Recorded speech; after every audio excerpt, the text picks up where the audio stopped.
This message is for Iran and Iran's allies. Any potential defense mechanisms that happen, I just want to remind you guys that the Native Americans have been fighting against this regime for almost 250 years with this empire. Long before, almost, since late 1400s when they found Columbus lost at sea. So we've been fighting for a long time for our sovereignty, land, language, and our traditional ways of life to be implemented into this European English system created over the sovereign and sacred lands of Native Americans, brown, melanin, black-colored skinned people. Not white. So I just wanted to throw this out there to any of their allies that a lot of us, even up here in Alaska, natives have been attempting to stand up to be equal counterparts of these white people, these elite white people that came and did all this evil stuff to us. So we've been doing that for a long time, trying to fight the very system you guys hate too. Trust me, us natives, we hate it too. We just learned how to accept it and live amongst these evil people, practicing our spirituality the best we can, practicing our hunting, gathering, and fishing the best we can. So just know that we've been an oppressed, enslaved people for centuries. And we, the sovereign, chosen ones, the native ones, the brown-skinned, melanin-colored ones that were here long before they built the system and borders. I'm just throwing it out there. Us brown-skinned, the ones that are awake right now, yeah, we've been trying to come up against them. We've been trying to expose the things that they've been doing to our children. Yeah. It happened. My children were in the Office of Children's Services, and they got more abused there than they did had they been with me. They probably would have been hurt, who knows, because of my addiction and alcoholism. But that was a disease created by the system itself, because alcohol was introduced to our people. And so was drugs. That wasn't our culture. That wasn't our identity. Nope. Remember who you are. And I'm so thankful to know in my heart of hearts and in my soul and my encounter with my creator that I am. What's up, guys? Welcome back to the channel once again. Thank you so much for always coming back and tuning in. So guys, want you guys to just continue watching this video whereby really Iran sent a letter to the America, and this is whereby also this Iran war between United States and Donald Trump is really getting boiling. Donald Trump is not really sleeping. Donald Trump is wherever he is now panicking. And one thing people are really coming out and ask themselves, why Barack Obama really solved this issue between Iran and United States, and it's really last for so long. And when Donald Trump really he came in power, he make sure that he scrapped all the deal. And that's why now these two nations, the threats from each side. So Donald Trump is not the person you really, any country cannot really trust. So I want you guys to just continue watching this correlational video, and in the end, then I come back with more comment. I'm your host, Team Tessie Commentary, and kindly, if you haven't subscribed, remember to subscribe, like, and also comment. So let's continue watching this video together. I'm going to read y'all a letter from the president of Iran. This was addressed to the American people. This was a few days ago, in case you missed it. It says, in the name of God, the compassionate, the merciful. All right, now we're going to read this and then we're going to break it down afterwards. To the people of the United States of America and to all of those who, amid a flood of destruction and manufactured narratives, continue to seek the true and aspire to a better life. Iran, by its very name, characterized the identity as one of the oldest continuous civilizations in human history. Despite its historical and geographical advantages at various times, Iran has never in its modern history chosen the path of aggression. expansion, colonialism, or domination, even after enduring occupation, invasion, and sustained pressure from global powers. And despite processing military superiority over many of its neighbors, Iran has never initiated a war. Yet it has resolute and bravely repelled those who have attacked it. The Iranian people harbor no enmity towards other nations, including the people of America, Europe, or neighboring countries. Even in the face of repeated foreign intervention and pressure throughout their proud history, Iranians have consistently drawn a clear distinction between governments and the people they govern. This is a deeply rooted principle in Iran culture and collective consciousness, not a temporary political stance. Mind you, this is a letter to the American people. This is to us, so we have a right to read it. What is he saying to us? For this reason, portraying Iran as a threat is neither consistent with historical reality nor with present-day observable facts. Such a perception is the production of political and economic whims of the powerful. The need to manufacture an enemy in order to justify pressure, maintain military dominance, sustain the arms industry, and control strategic markets in such an environment. If a threat does not exist, it is invented. Within this same framework, the United States has concentrated the largest number of its forces, bases, and military capabilities around Iran, a country that, at least since the founding of the United States, has never initiated a war. Wow. Recent American aggressions launched from this very base have demonstrated how threatening such a military presence truly is. Naturally, no country confronted with such conditions would forge strengthening its defensive capabilities. What Iran has done and countries to do is a measured response grounded in legitimate self-defense and by no means an initiation of war or aggression. Relations between Iran and the United States were not originally hostile, and early interactions between Iranian and American people were not marred with hostility. Let me see. Coup de levet and illegal American 1953 tension. The turning point, however, was the intervention amid at preventing the naturalization of Iran's own resources. That coup disrupted Iran's democratic process, reinstated dictatorship, and sowed deep distrust among Iranians towards U.S. policies. The distrust deepened further with American support for the Shah's regime, its backing of Saddam Hussein during the imposed war of the 1980s, the imposition of the longest and most comprehensive sanctions in modern history, and ultimately unprovoked military aggression twice in the midst of negotiations against Iran. Yet all of these pressures have failed to weaken Iran. On the contrary, the country has grown stronger in many areas. Literacy rates have tripled from roughly 30% from the Islamic Revolution to over 90% today. Higher education has expanded dramatically, significantly. Advantages that have achieved a modern technology. Healthcare services have improved, and manufacture has developed at a pace and scale incomparable to the past. These are measurable, observable realities that stand independent for fabricated narratives. At the same time, the destruction and inhumane impact of sanctioned war and aggression on the lives of the resilient Iranian people must not be underestimated. The continuation of military aggression and recent bombing profoundly affect people's lives, attitudes, and perspectives. This reflects a fundamental human truth. When war affects irreparable harm on lives, homes, cities, and futures, people will not remain indifferent towards those responsible. This raises a fundamental question. Exactly which of the American people's interests are truly being served by this war? Was there any objective threat from Iran to justify such behavior?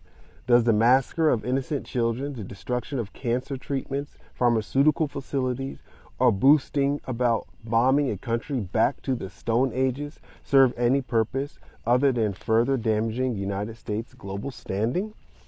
And it has damaged our standing, boy. Iran pressured negotiation. Let me read that. Iran pursued negotiations, reached an agreement, and fulfilled all its commitments.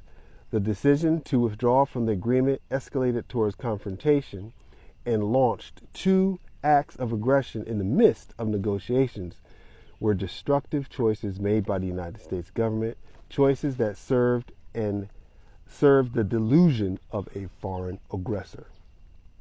Attacking Iran's vital infrastructure, including energy and industrial facilities, directly targets the Iranian people.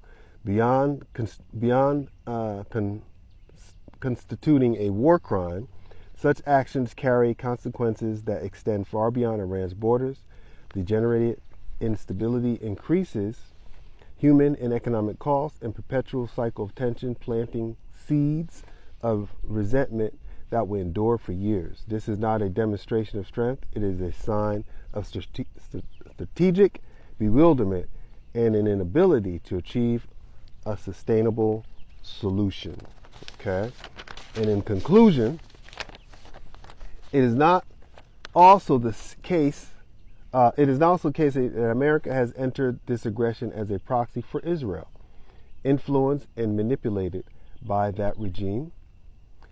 Is it not true that Israel manufactured an Iranian threat seeking to divert global attention away from its crimes towards the Palestinians? Is it not evident that Israel now aims to fight Iran to the last American soldier and the last American tax dollar? And our tax dollars are like 39 trillion, keep in mind, trillion with a T. Shifting the burden of its delusion onto Iran, the regime, and the United States itself in pursuit of illegitimate interest. Is America first truly among the priorities of the United States government today? I invite you to look beyond the machinery of misinformation, an integral part of this aggression, and instead speak with those who have visited Iran. Observe the many accomplished Iranian immigrants educated in Iran who now teach and conduct research at the world's most prestigious universities. Our contribute to the most advanced technical firms in the world. All right. Do these realities align with the distortion you are being told about Iran and its people? Question. Today, the world stands at a crossroads. Continuing along the path of confrontation is more costly and futile than ever before. The choice between confrontation and engagement is both real and consequential. Its outcome will shape the future of generations to come. Throughout its millennium of proud history, Iran has outlasted many aggressions. All that remain of them are tarnished names in history, while Iran endures, resilient, dignified, and proud. That's the letter to United States people from the Iranian president. What do you think? Now we have a ceasefire, and the sad thing about it is that's what Iranian president wrote. Our president is talking about throwing F-bombs and stuff. It's really sad. They evoked the 25th Amendment. We'll see what happens. Peace. Iran put a picture of Tupac on the nose of a drone, and I think it's a better time than ever to analyze why. From Lego Malcolm X to a mural of Nipsey Hussle, Iran has been sending clear messages to marginalized American communities throughout the entire conflict. And if you ask me, it's a way more effective way to get the messaging out than like putting the info out and hoping that the oil investing billionaires that own the American media report on it. But why? If you ask me, it has everything to do with how things run in America. The dual labor market theory is the idea that it's really not just all about competition and free market capitalism. The nature of the free market creates 2 categories. The primary market, which is the stable, well-paying jobs with benefits, so think corporate and medical professionals, skilled trades, union workers, etc., as well as a secondary market of unstable, low-wage jobs like fast food, domestic work, gig work, and believe it or not, content creation. And when we add the layers of American racism, sexism, and overall homophobia, This is not the rule, but the trend is that you will see more marginalized groups like black people in the secondary American economy than the primary, which is where, in my head, it makes sense that the propaganda aimed to be spread on social media, a space that exists in the secondary economy, is being themed and crafted to catch the attention of black people in America. And it's no secret that black Americans and Americans of color are the cultural engine of this country. There's a reason you don't hear about doctors or bankers coming out with the latest fashion trends or dances. It's not their job in society, but more importantly, it's also not their role in American culture. Most American news outlets are just as compromised as the average viewer, and that's by design, as it's typically messaging from the top 1% of the primary market in America. It's why TikTok is still such an issue as a competitor in that space. The content on this app doesn't always come from the controlled narrative of a billionaire or the primary market. A lot of times, it comes from a content creator doing research, working out of that secondary market. That's a huge problem for an American empire that wants to control the narrative around a war only the top 1% of the primary market really benefits from. Enter Lego Malcolm X getting ready to press the button from a missile site. That's just my thoughts on it, though. Let me know what you think in the comments. I'm always posting about stuff like this. Shoot me a follow to stay. A letter from Iran's president sent to the people of the United States. To the people of the United States and to all those who, amid a flood of distortions and manufactured narratives, continue to seek the truth and aspire to a better life. Iran, by this very name, character, and identity, is one of the oldest continuous civilizations in human history. Despite its historical and geographical advantages at various times, Iran has never in its modern history chosen the path of aggression, expansion, colonialism, or domination. Even after enduring occupation, invasion, and sustained pressure from global powers, and despite possessing military superiority over many of its neighbors, Iran has never initiated a war. Yet it has resolutely and bravely repelled those who have attacked it. The Iranian people harbor no enmity toward other nations, including the people of America, Europe, or neighboring countries. Even in the face of repeated foreign interventions and pressure throughout their proud history, Iranians have consistently drawn a clear distinction between governments and the people they govern. This is a deeply rooted principle in Iranian culture and collective consciousness, not a temporary political stance. For this reason, portraying Iran as a threat is neither consistent with historical reality nor with present-day observable facts. Such a perception is the product of political and economic whims of the powerful, the need to manufacture an enemy in order to justify pressure, maintain military dominance, sustain the arms industry, and control strategic markets. In such an environment, if a threat does not exist, it is invented. Within this same framework, the United States has concentrated the largest number of its forces, bases, and military capabilities around Iran, a country that, at least since the founding of the United States, has never initiated a war. Recent American aggressions launched from these very bases have demonstrated how threatening such a military presence truly is. Naturally, no country confronted with such conditions would forego strengthening its defensive capabilities. What Iran has done and continues to do is a measured response grounded in legitimate self-defense and by no means an initiation of war or aggression. Relations between Iran and the United States were not originally hostile, and early interactions between the Iranian and American people were not married in hostility or tension. The turning point, however, was the 1953 coup d'etat, an illegal American intervention aimed at preventing the nationalization of Iran's own resources. That coup disrupted Iran's democratic processes, reinstated dictatorship, and sowed deep distrust among Iranians toward American policies. This distrust deepened further with America's support of the Shah's regime, its backing of Saddam Hussein during the imposed war of the 1980s, and the imposition of the longest and most comprehensive sanctions in modern history, and ultimately unprovoked military aggression twice in the midst of negotiations against Iran. Yet all of these pressures have failed to weaken Iran. On the contrary, the country has grown stronger in many areas.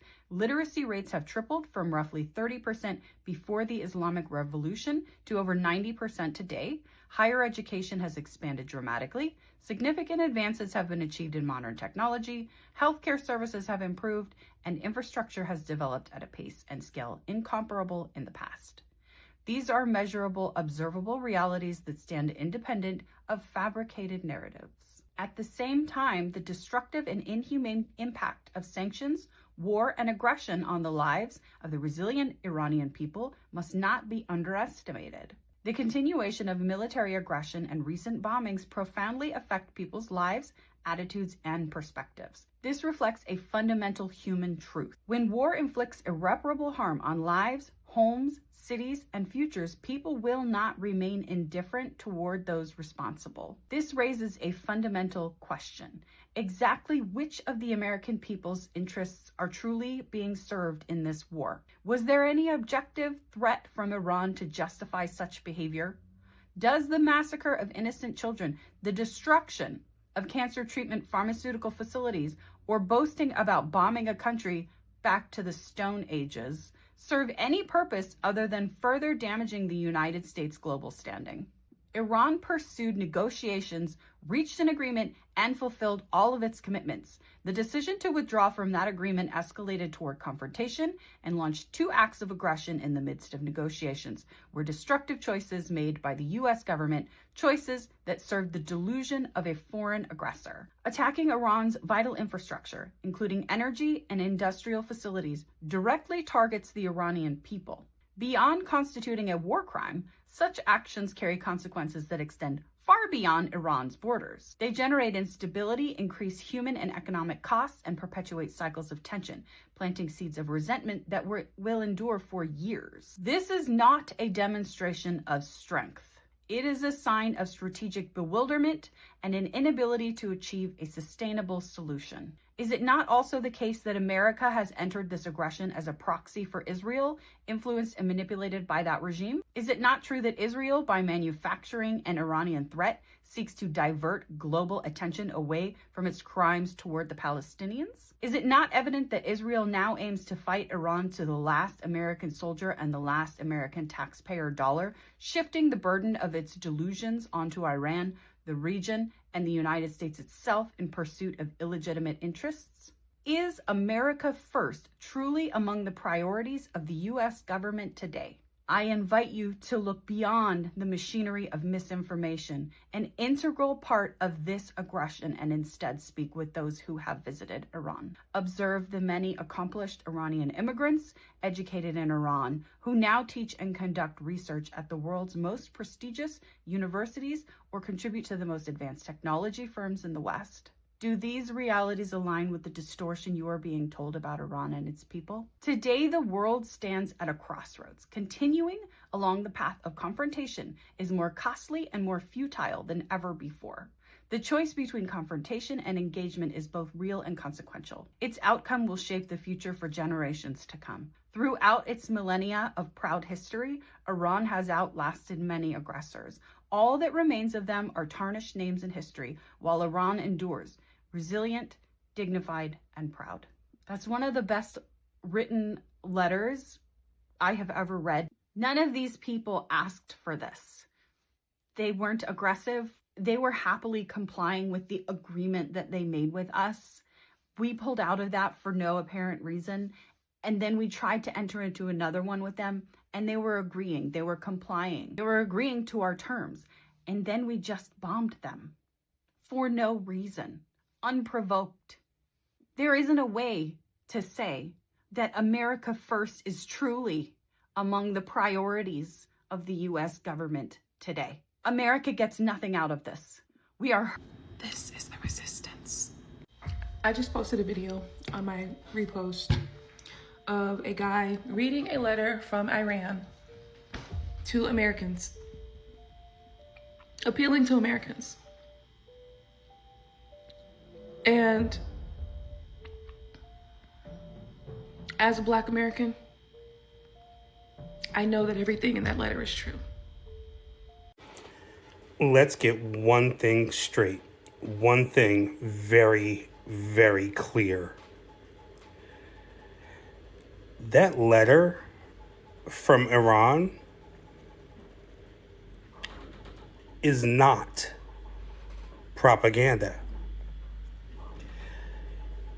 You see, it's real hard to deny an obvious truth when it is put in front of your face. Everything they said in that letter. Now, white people may talk about oh, they left this out, they left that out. Everything they said in the letter is true. Not one single lie was told in that letter. I swear, I learn something new every day. In 1979, Iran made a decision about black Americans that shocked the United States. When Americans were being held inside the U.S. Embassy in Tehran, the world expected a long international crisis. But within days, something unexpected happened. Some of the first Americans released weren't random. They were black. Here's where it all gets real. Iran's leader at the time announced that black Americans should be released early. His reasoning stunned the world. He said black Americans were already oppressed in American society. Think about that. An enemy government looked at the United States and said black citizens were already suffering enough, so they let them go. Meanwhile, the remaining Americans stayed inside that embassy compound for 444 days. And today, almost nobody remembers the moment when a foreign government publicly used America's racial history against it on the world stage. What does it say about a country when even its rivals point to the same problem? Comment 1979 if you feel this truth should be known, and especially right now, and follow for more untaught truths. So I headed off to the Google to see if it was true, and apparently it is. In 1979, the Ayatollah ordered the release of African American and female hostages first, specifically on November 19th, my birthday, and the 20th, citing solidarity with oppressed peoples and the special place of women in Islam. 13 hostages from these groups were released early, while 53 others remained captive. The order was given November 17th, 1979, and the release occurred shortly after. Like I said, I learned something new every single day. I thought that was interesting, and I wanted to share. Let me know your thoughts in the comment section. Remember, diversity, equal power. We can change the world when we work together and protect black women. Until next time. Y'all heard that chilling message that Iran left for the world. They said that everyone will feel it. These were the exact words, that everyone will feel it. Not just the United States, not just Israel, but the whole world will feel it. That means it could be an economic attack, a cyber attack, an oil disruption, or it could even be something bigger than that. I think we need to be paying attention, and I think we need to be careful, because they warning us that this isn't just a threat. This could be a big global effect on us. This is not fear-mongering. I'm not trying to spread fear. This is reality. These were Iran's exact words, and it wasn't just for politics. It was for the whole world to take heed. Y'all, please share this message, because if everyone will feel it, I feel that everyone needs to know that it's coming. What do y'all think about this? Y'all leave in the comments. Do y'all think they're just talking? Or do y'all think it's something that we should be concerned about? Grand Rising, happy Friday, everybody. I have a message this morning for Iran. I have a very important message for you guys. We, the black people, first of all, let me say, mashallah. You know, all praises to Allah, mashallah. Love, peace, and light. We, the black community, we love y'all. You know, we like this for real. We don't want no smoke with y'all, okay? But I do have something for y'all. I have something for y'all because I've seen a list. I don't know how real it is with all these different states, but I got what you need. I got what you need, okay? So the White House is located in Washington, D.C. The address is 1600 Pennsylvania Avenue, Northwest Washington, D.C. 20500. That's where Trump is located at. That's who y'all need to get, Trump. We are in all support. We never voted for him. We never wanted him to be our president the first time. And like, honestly, you know, it's a distraction because he's in them files. So he had to, instead of him going to jail like he was supposed to be in, because mind y'all, he's a felon. He was supposed to be in jail. He's dodging his jail time and starting wars. Something that we never agreed on. We never wanted to go to war. Okay? That was all his idea. So I'm going to give y'all his address again. It is 1600 Pennsylvania Avenue, Northwest Washington, D.C. 20500. Okay? That's where he's located. But, you know, just be careful because there's a lot of black people in D.C. And we really love Iran. Okay? we love y'all. Y'all people, y'all like our distant cousins, you know. We all been through, you know, the same type of, you know, y'all know what they done to us. Y'all know what they've done to black people, and y'all know what he's doing to y'all. So, you know, we really on one page. I just want to send that and let you guys know that, you know, it's peace and love. Ain't no smoke over here. We don't want no smoke with y'all. Y'all just gotta make sure I get to Pennsylvania Avenue and get Trump. And then we could be done. Like, it could be over. Like, that's who y'all need to get, Trump. Get him. Because we didn't agree. We didn't agree on none of this. And he's just doing whatever he wants. You know, nobody does anything. Senate doesn't do anything. Congress, like, he don't listen to nobody. Trump do whatever he want to do. Like, I don't know why. We don't like it either. We actually want for y'all to get him. I'm just saying. Thank you, Iran. Bye. Okay, one of the most insane historical facts has got to be when Iran took a bunch of American hostages in 1979, but then decided to free all the black hostages and the women. Why did Iran do this, you ask? Well, first we got to go back a little bit to why Iran took hostages in the first place. And when you understand this, you also understand why Iran and the USA don't really like each other to this day. You see, Iran had a problem. You see, back before the 1950s, Iran's oil industry was basically completely taken over by the United States and Britain. Iran was barely getting a share of their oil. Iran said, knock, knock, knock. Hello, United States, Britain, can we have our oil back? United States and Britain said, who said we got your oil? Iran said, boy, we not stupid out here. We see y'all scamming us. United States and Britain said, you got us, and we not finna lie, but we not giving your oil back though, for real. So Iran voted in a new prime minister that took back Iran's oil. The United States said, ooh, we can't have that. Call in the CIA. The CIA pulls up, that boy gone. The United States brings in a new guy, the Shah, and he's very friendly towards the United States. Iran said, the Shah said, look, y'all didn't even give me a chance for real. Yeah, fast forward 20 years later, he gave away all of Iran's oil and had very oppressive policies towards the people. The people of Iran said, time's up. The Shah said, time's up. Boy, you know what I got behind me? Root, root, root. Big dog United States. The Iranian people said, all right, let's see if they get to you in time. The Iranian people rose up and started hunting them down. The Shah said, oh, them folk tripping. He calls the United States. He said, yo, them folk trying to get me. The United States said, chill, we're going to get an airplane. We're going to come pick you up. We can't let our assets, our friends, suffer. The Shah gets on a plane and he dips. He said, I'll see y'all folk in the States.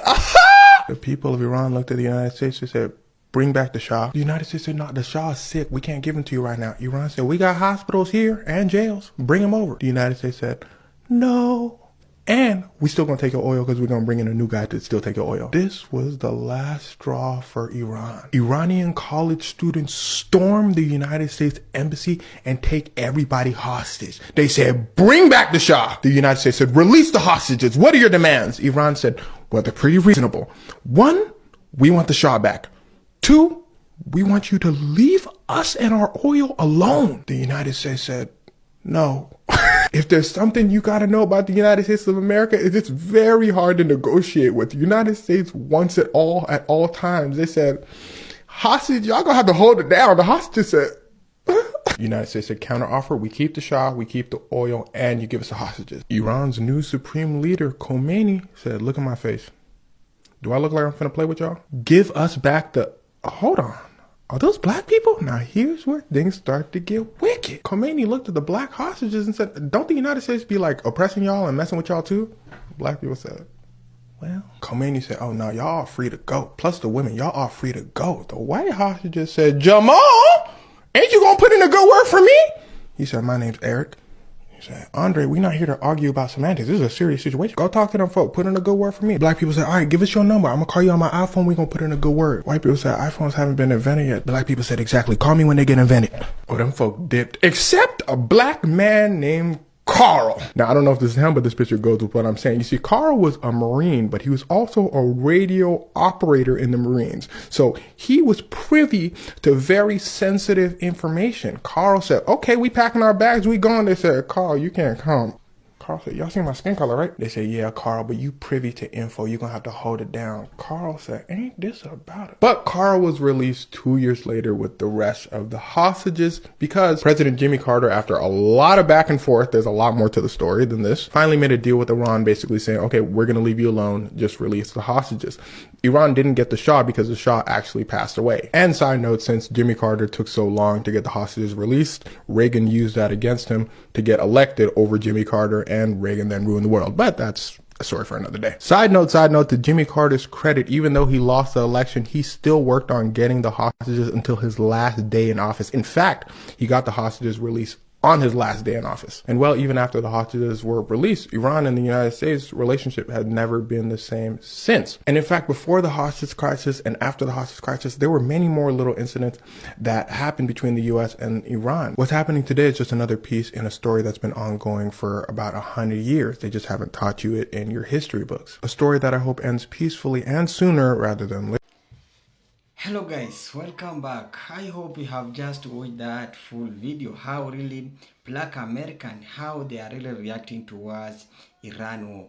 Because one thing really make Black American to be happy, that Iran say that all the Black American, you are safe.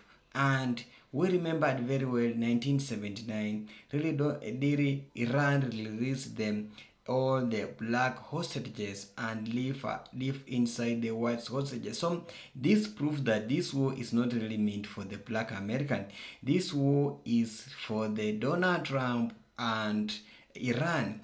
And one thing really people are really coming out and really asking themselves why Donald Trump is really taking too long to really accept the deal with Iran, because we haven't so many deals with Iran since we had the ceasefire for 2 weeks, but all things they are really not working. They are not working. Why? So majority of people really coming out and ask so many questions. Why this man, this yellow man, is not really trusted by any other nations?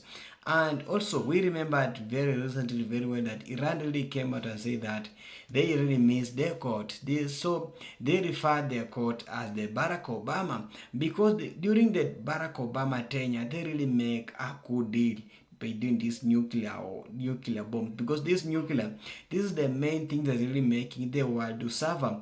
Remember the Strait of Hormuz has now been closed, and now people are really facing them crisis. We have the financial crisis, we have also the global crisis. The fuel is now going up. A lot of commodities are really going up because of the one and the only this yellow man, Donald Trump. He cannot really come and really solve this issue. And this now the American people, you really elected this yellow man in the power, and this now the consequences of what you are now paying for it. So such small thing, because Barack Obama had a deal with Iran for after that he left the office, this man scrapped everything, and that's why things are now as is now, because now Iran really wrote a letter to America addressing the Black American, addressing the American citizen that you are safe. But the only person that's really making these things to be the way it is the Donald Trump. Is now the one who really making these things for being hard to be solved. And also now Black American did really react towards this letter, saying that Iran, we are now safe, because if somebody really tell you say that you are safe, that must say that he will not protect you, he will not bomb you, he will really fight you. Means that this war is for the you. And also we have seen some of the citizens of America, the white people, really coming out and say that we cannot really send our daughters and sons to the Iran war. Its war is not for us. This war is for the Israelis. And also Donald Trump is really using the taxpayers' money, the money from the America. These taxpayers, people really pay tax to raise the economy of America. And then he takes a lot of the billions of money really sending for the Israel for the support of this war.